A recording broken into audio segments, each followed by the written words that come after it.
This video covers evaluating absolute value functions. So we have a function right here. Our function is f of x, and we're being asked to evaluate the function for f of 2.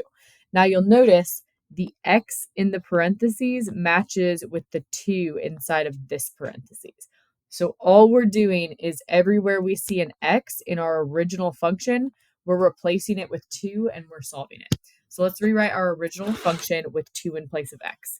So instead of x here, we're going to have a 2.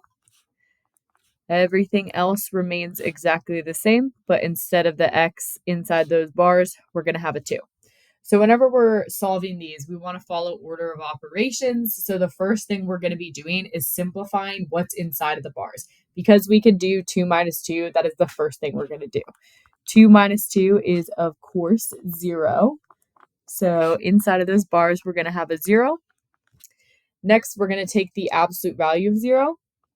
The distance away 0 is from 0 is 0, right? So it's going to be 1/2 times 0. And the reason it's multiplying is because that 1/2 is touching our bars. 1/2 times 0 is 0, of course, because anything times 0 is 0. So we're going to have 0 plus 4. And then f of 2 equals 4. Let's move on to the next one. For this one, we're going to plug in 1 in for x. So we will write f of 1 equals negative 1/2 times 1 minus 2 inside your absolute value bars plus 4. Do what's inside the bars first. So inside of our bars, we have 1 minus 2. 1 minus 2 is negative 1. The absolute value of negative 1 is going to be 1. So we have negative 1/2. This becomes times 1. Excuse me, my pen's dragging a little today. Let's try that again. So times 1 plus 4. Negative 1/2 times 1 is going to be negative 1/2. But we still have to add 4.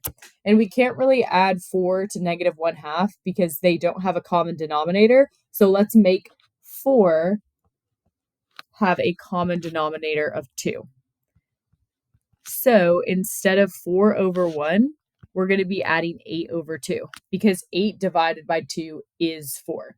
So we have negative 1/2 plus 8 halves, which gives us 7 halves.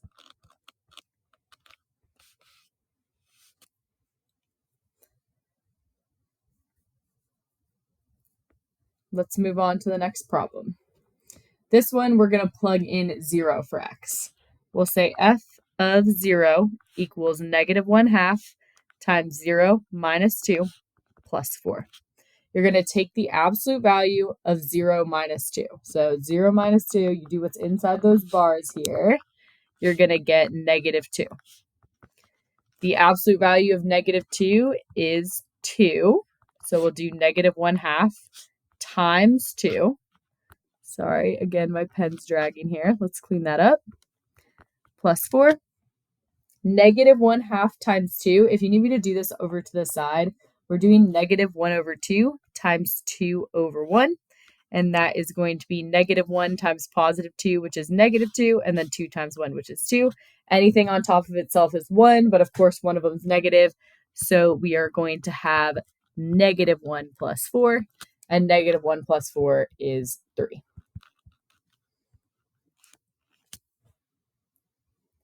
All right, on to the next one. For this one, we are going to plug in 4 for x. So we'll say f of 4 equals negative 1/2 times 4 minus 2 plus 4. Again, do what's inside of those absolute value bars first. So we'll say f of 4 equals negative 1/2. 4 minus 2 is 2. Bring down your plus 4. Let's take the absolute value of positive 2. The absolute value of positive 2 is 2. And then you could do 1/2 times 2. I kind of did that up there, but I'll show you again. Negative 1 times positive 2 is negative 2. 2 times 1 is 2. So again, we are going to have a negative 1 plus 4. So f of 4 equals 3. And I chose these examples on purpose because you'll notice that it's possible for you to get the same value here And that is because absolute values are V-shaped, and V-shapes have two different slopes. So it's possible to have the same Y value, which is your output value, which is your 3, because there's two different slopes there. So it's okay for the values to be the same. Just, make sure you did the math right and you're good to go. Now, there are circumstances when you have to evaluate, but you don't have the X value in the parentheses. So you don't plug in 4 for X. Instead, you plug in 4 for f of X. So f of X up here, we're going to replace it with 4.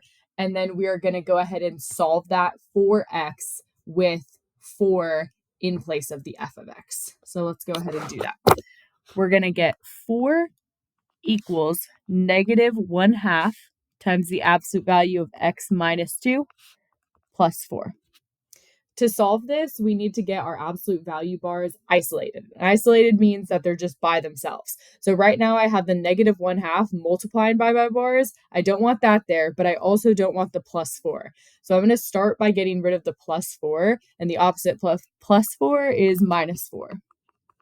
Also, just as a note, the reason I'm doing this instead of simplifying like I did in the last step is because I can't simplify what's inside those bars. X minus 2 can't be simplified. So that's why I have to do all this extra stuff. All right, anyway, so we have 4 minus 4, which is going to give me 0. And that equals negative 1/2 times the absolute value of X minus 2. And this, of course, cancels. Now I need to get the negative 1/2 off of my absolute value bars. So I'm going to multiply this side by the reciprocal, which is negative 2 over 1. The reciprocal will just cancel out your fraction, and I can show you how this works. Negative 1 times negative 2 is positive 2, and 2 times 1 is 2. So 2 over 2 is 1, and 1 times anything doesn't do anything. So we just have 1 times all that, which doesn't do anything. And we have to balance it out on the other side. So we're multiplying that other side by negative 2. And of course, 0 times anything is still 0. So we're still at 0. And our 0 equals X minus 2. Once we have a number equals absolute value bars, as long as that number is positive, we can keep going here. So we're going to have a positive solution and a negative solution. And again, we have two solutions because absolute value graphs are V-shaped. So there's multiple different answers you can get for them.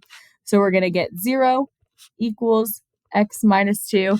And then on the negative side, we'd have like negative 0 equals X minus 2. Of course, negative 0 doesn't exist. It's just 0, right? So we're going to get 2 equals X over here. And then here, when we add 2 to both sides, we'll get 2 equals X here too. So our only solution here is 2 equals X.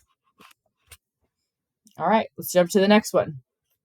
This one, we're going to plug in 8 for f of X. So remember this says f of X is 8. So that's what we're going to do. We're going to plug in 8 for f of X. And let's see what happens. This is going to be our last example, by the way. So I'll say 8 equals negative 1/2 times the absolute value of X minus 2 plus 4. So I cannot simplify what's inside of my absolute value bars, so I have to get rid of what's outside to get those bars by themselves. So we're going to follow the exact same steps right now. I'm going to subtract 4 on both sides, and I'll get 4 equals negative 1/2 times the absolute value of X minus 2. To get rid of my fraction, I'm going to multiply by the reciprocal, which is negative 2 over 1. All of my fractions are going to cancel here. Over on the left side, negative 2 over 1 is the same thing as negative 2. So I'm just doing negative 2 times positive 4, which gets me negative 8. I'm going to get negative 8 equals the absolute value of X minus 2. Now, let's look at this carefully for a moment. Is it possible for an absolute value to be negative? And let's think about it. The absolute value of negative 6 is positive 6, right? The absolute value of 6 is 6. The absolute value of negative 1,000,000 is positive 1,000,000. Everything comes out of those bars positive. It is not possible for a number's distance away from 0 to be negative. It's always going to be positive. So when we get to absolute value bars equals a negative number, we immediately know there is no solution. And the reasoning behind there being no solution, just so you're aware, is because the absolute value of a number cannot be negative.